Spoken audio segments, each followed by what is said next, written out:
মানুষ যখন কিছু দেখে সে আসলে নিজের অন্তরকে সেখানেই দেখতে পায়।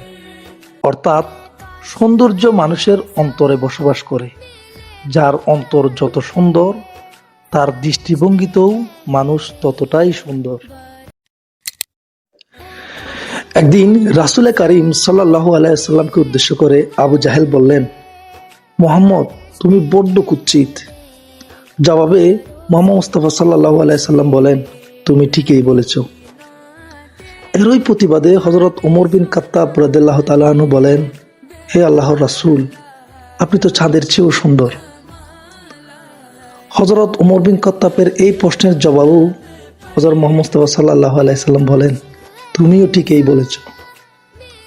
ওদের এই দুজনের প্রশ্নের উত্তর একই দেওয়ায় হযরত আবু বকর রাদিয়াল্লাহু তাআলা আনহু জিজ্ঞেস করলেন, হে আল্লাহর রাসূল, আপনি কেন ওদের দুজনের প্রশ্নের উত্তর একই দিলেন? জবাবে রাসূল করিম সাল্লাল্লাহু আলাইহি সাল্লাম বলেন, মানুষ যখন কিছু দেখে সে আসলে নিজের অন্তরকে সেখানেই দেখতে পায়। অর্থাৎ সৌন্দর্য মানুষের অন্তরে বসবাস করে। যার অন্তর যত সুন্দর তার দৃষ্টিভঙ্গিতেও মানুষ ততটাই সুন্দর। সুবহানাল্লাহ।